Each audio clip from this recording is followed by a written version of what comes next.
Live from our 7 Tasmania studios, your nightly news with Letitia Wallace begins now. Good evening, thanks for joining us. An 85-year-old resident on the northwest coast has died with COVID-19 overnight.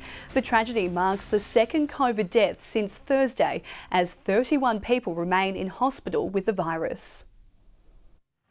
A second Tasmanian has fallen victim in as many days. The 85-year-old unvaccinated man with a range of medical issues died at the Mersey. And that this positive case was not related to the current outbreak situation, and the person was admitted to hospital on Thursday after testing COVID positive while attending for a medical appointment. Another patient at the hospital has contracted the virus, but the cause of the cluster remains unknown. Tasmania recording 726 new infections today, while 2 people remain in ICU. As students prepare to head back to school in the midst of the pandemic, Samantha Henry and her son Micah are feeling optimistic about Term 1. I think the stats sort of say that there's not really a huge concern for children, so I'm not really that worried about it, but then again I'm not really worried in general. I'm actually excited. While not everyone may share their enthusiasm, families are encouraged to speak openly about COVID at school. The department working around the clock to guarantee support is available for students, parents and staff. The more we work in partnership with families around that work, we will get through it.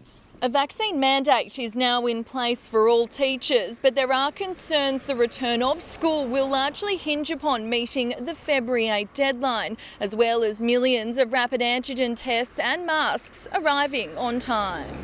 I am deeply concerned that we will see schools close because this government isn't prepared. The task is now up to the government to ensure schools open on February 9. Ainsley Kosh, 7 Tasmania News. A $15 million redevelopment of the Royal Flying Doctors Service in Launceston's hangar is on the way if Labor wins the next federal election. Leader Anthony Albanese has made a pre-campaign trip to the state and blasted the Liberal government's failure to make RATs available to concession card holders. They're the hottest item in town. Rapid antigen tests have been flying off the shelves. The last lot of tests that arrived in the pharmacy a few days ago sold within 6 hours. From Monday, a federal government scheme entitling concession card holders to free tests from pharmacies comes into effect. The only problem, most retailers don't have any in stock. We've been told multiple times that our back orders have been cancelled, and when we've inquired about the reason, they've said that they just can't secure supply. The federal government says the Pharmacy Guild were consulted on the program and didn't ask for help sourcing RATs. However, the program has come into effect before supply issues were forecasted to ease. Pharmacists are being told by the federal government they're on their own, just like individual Australians have been told you're on your own. The opposition leader is visiting Tasmania for the first time this year, with a federal election looming. Amid one health crisis, he came armed with money he says will solve another. Where we are right now is just one of the facilities in which currently the Royal Flying Doctor Service operates across 3 separate facilities that isn't fit for purpose. Promising a $15 million cash injection to upgrade the organisation's depot at the Launceston Airport. We know that Tasmanians are sicker, older, suffering from more chronic health conditions. An election campaign preparing for takeoff. Josh Duggan, 7 Tasmania News.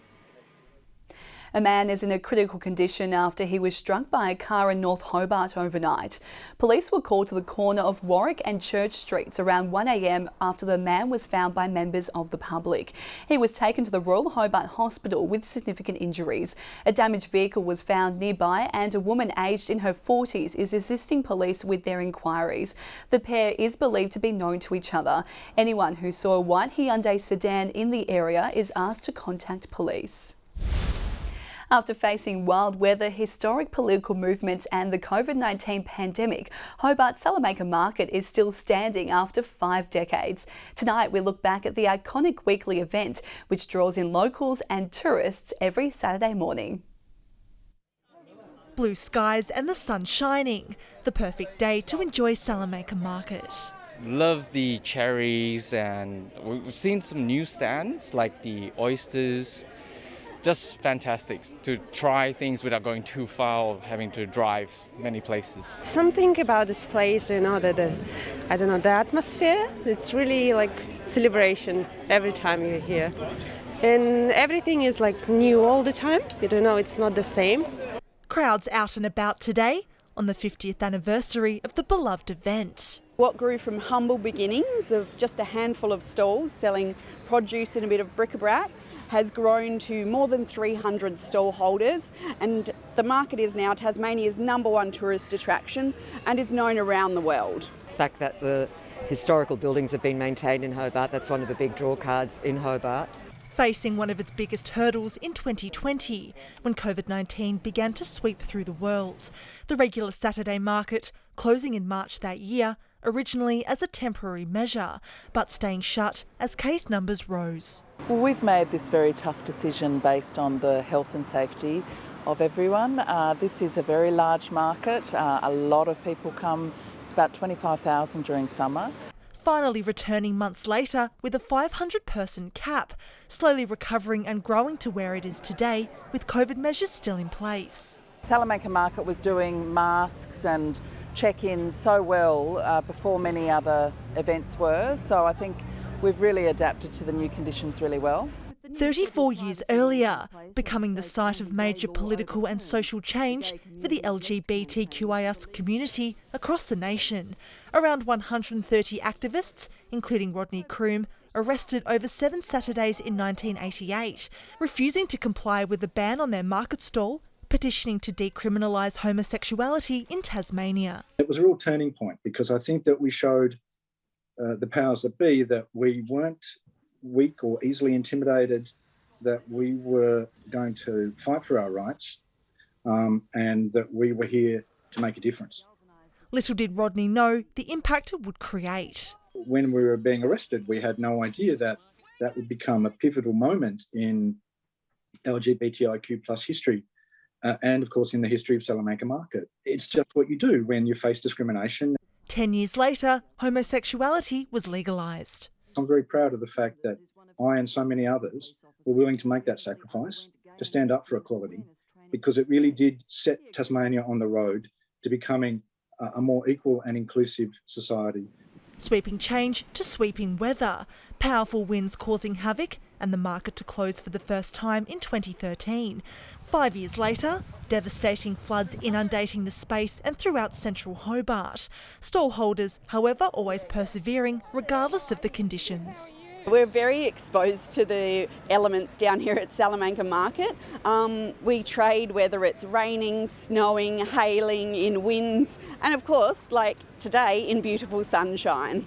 A market which has created memories and witnessed history, with much more in store for years to come. Ruby Kamane, 7 Tasmania News. A bushfire watch and act message has been issued for Tulla, with a fire heading towards the town from the northeast. The Tasmania Fire Service is attending the blaze, but it's expecting it to be difficult to control and conditions are predicted to worsen. One of Launceston's hidden treasures has recaptured some of its former glory as part of Monofoma's second day. Usually, the old National Theatre houses printing equipment, but today was the venue for Pacific Sun by German artist Thomas Desmond. The 2-minute stop-motion video is a recreation of viral CCTV footage from a cruise ship travelling in a tropical storm. It wasn't the only local building taking over, with a nondescript warehouse in the CBD housing British artist Ed Atkins installation ribbons. It can really bring a new edge to a work and help people perceive it in a different way than they might if they were in a stuffy museum or gallery. The festival fun continues tonight with more instalments of Mofo Sessions and FOMO. A local production has offered a sensory-friendly performance to accommodate those who are sensitive to noise and lights. Big Monkey Theatre is pushing to be inclusive, saying it wants all Tasmanians to enjoy live theatre. Lively characters taking centre stage. The audience captivated by a scaled-back version of Treasure Island at the Royal Botanical Gardens. So we're going to diminish some of the louder noises, some of the sharper movements and things like that we would normally just take for granted in a sort of regular show. So we're going to sort of temper the show slightly. Today's performance catering for anyone who is sensory sensitive or living with conditions like autism spectrum disorder. Big Monkey Theatre also encouraging individuals to leave the space if needed. Families can feel supported and welcome to come along, unlike traditional theatre performances where they may be worried about having to get up and leave or have breaks within a show. Sometimes the boys are a little bit sensitive to loud noise and lots of excitement and that sort of thing.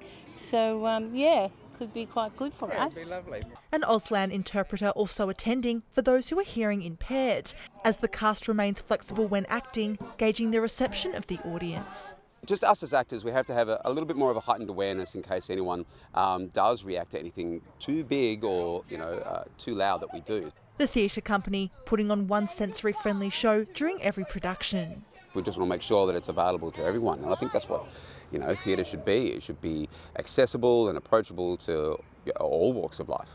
Ruby Kamain, 7 Tasmania News. Good evening everyone. A mostly sunny day across the state today with Launceston reaching 29 degrees, 26 in Hobart and Burnie and Devonport both 23. Bushy Park and Ouse the state's top of 32 degrees, Grove 30, 27 in Strawn, the Islands and Friendly Beaches 25 and 24 degrees in Lyowini.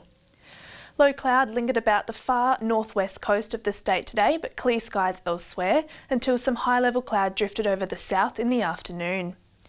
Further out, mostly clear skies over Victoria as well as large areas of Western Australia, with areas of cloud over much of the rest of the country, particularly South Australia where thunderstorms are evident. Tomorrow a high remains to the east of Tasmania, still ridging over the east of Australia. The low remains in the Bight with a trough reaching into central Australia. Southeast to northeasterly winds tomorrow 10 to 20 knots, however lighter and more southerly in the west and south. Mostly sunny and 27 in Hobart tomorrow, 31 in Richmond, Ouse 34 and partly cloudy. Launceston reaching a top of 29 degrees, partly cloudy and 23 in Devonport, Deloraine 30. 23 and partly cloudy in Burnie tomorrow, Strawn reaching 25, 24 in Curry, and in the east St Helens and Whitemark both 24 and mostly sunny and 26 in Swansea. And the UV tomorrow is extreme 11s across most of the state and reaching 12 in Launceston, with sunrise expected at 6:03 a.m. Looking on to Monday, fine apart from the chance of fog, particularly in the north. Showers on Tuesday, most likely inland and about elevated areas of the north. And on Wednesday, showers becoming more frequent about the northwest during the afternoon and evening. 38 in Perth tomorrow, Adelaide and Sydney both 26, Melbourne sunny and 34, showers in Cairns and Darwin and 35 in Broome. And these are your current temperatures across the state at the moment, and that's back to you, Letitia. Thanks, Chelsea, and that's all your news for this Saturday evening. Thanks so much for joining us. Good night.